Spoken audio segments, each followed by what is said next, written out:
जय हिंद साथियों, स्वागत है आप सभी का अपने YouTube channel Steno with Wasim में। चलिए दोस्तों, डिक्टेशन स्टार्ट करते हैं। 5 सेकंड बाद। स्पीड 80 शब्द प्रति मिनट।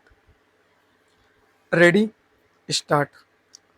महोदय, इस समय भारतवर्ष के सामने बहुत प्रकार की जटिल समस्याएं हैं और यह ऐसा समय है जब सबसे यह अपेक्षा की जाती है कि आप सदा भारत को सुरक्षा और उसकी उन्नति के लिए कटिबद्ध होंगे।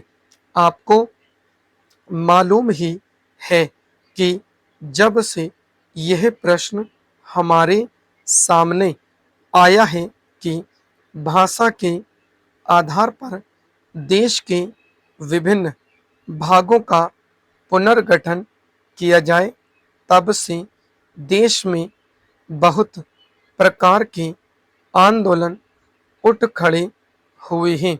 सरकार ने जनता की इच्छा और मांग को देखते हुए उसके लिए एक विशेष आयोग नियुक्त किया और यह आशा की जाती थी कि उसकी जो कुछ भी सिफारिशें होंगी वे सबको मान्य होंगी और आपस के मतभेद के लिए कोई स्थान न होगा।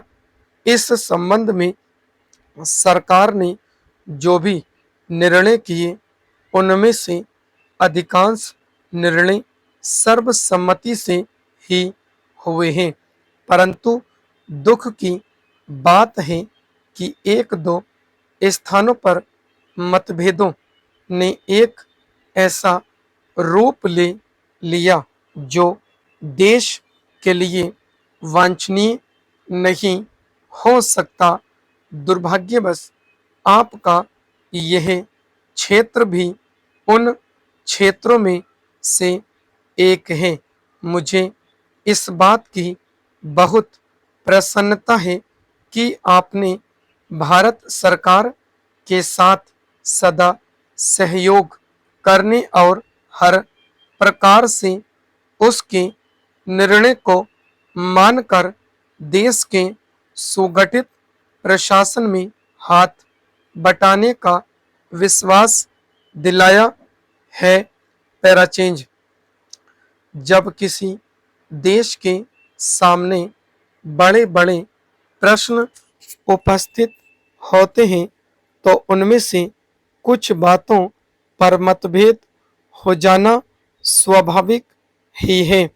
इस युग में जब हम सब काम जनता की सम्मति से करना चाहते हैं और हमारी सरकार भी जनता की बनाई हुई है, तब यदि कहीं मतभेद हो जाए तो उसमें उतावलापन करने की कोई गुंजाइश नहीं रहती, क्योंकि विरोध प्रदर्शन करने के लिए आपके पास पर्याप्त समय है।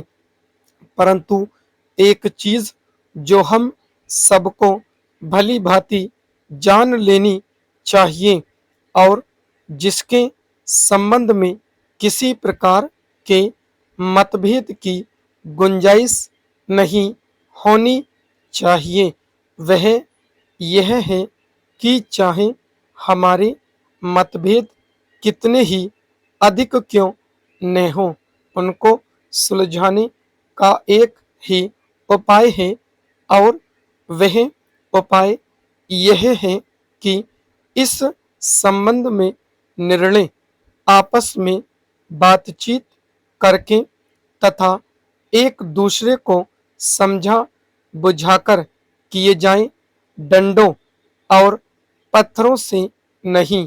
हमने अंग्रेजों के विरुद्ध भी, जिन्होंने इस देश को 200 वर्षों तक अपने अधीन रखा, डंडे और पत्थर उठाना गलत समझा और नहीं उठाया पैराचेंज।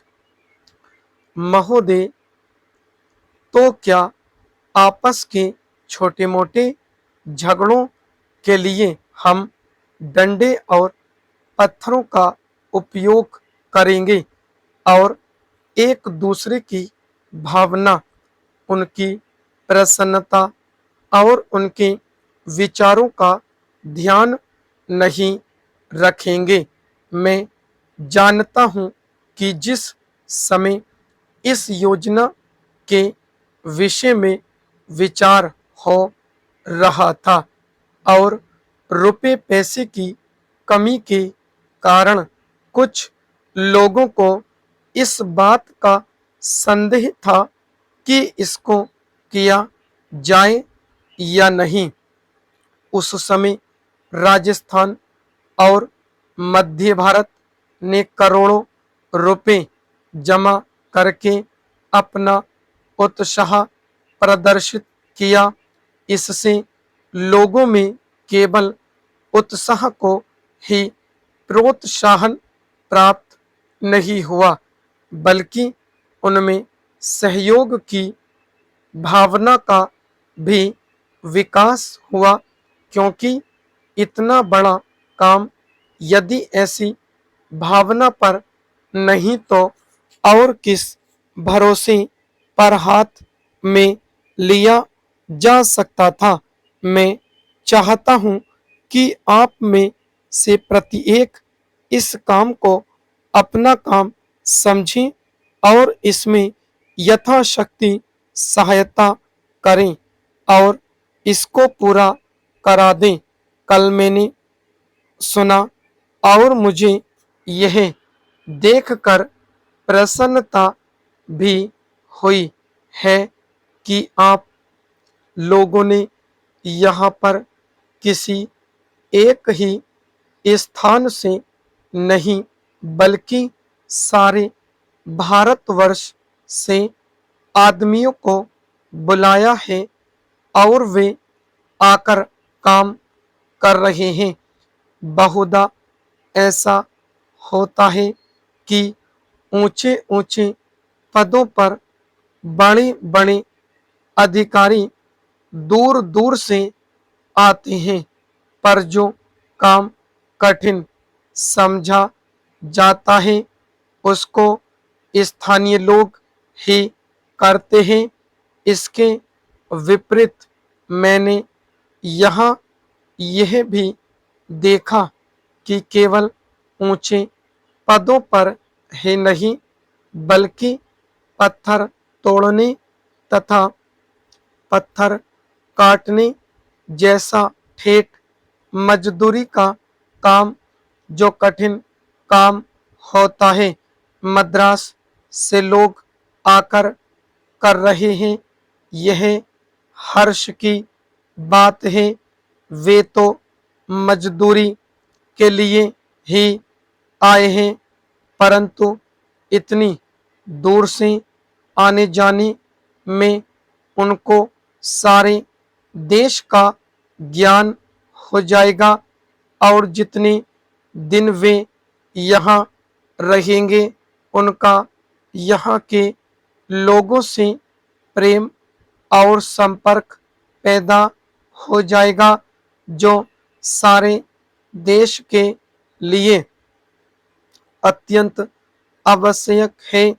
यह देश इतना बड़ा है और इसके निवासी इतने अधिक हैं कि जब तक सब राज्यों के लोगों का परस्पर थोड़ा बहुत परिचय कराने का विशेष प्रयत्न नहीं किया जाएगा, तब तक सबका सहयोग नहीं मिल सकता।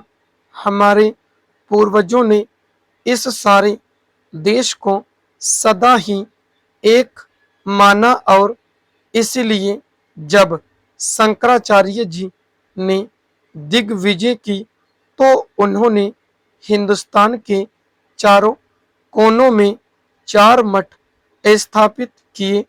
प्रत्येक स्त्री पुरुष के लिए चारों मठों का दर्शन करने का महात्म्य है। स्टॉप।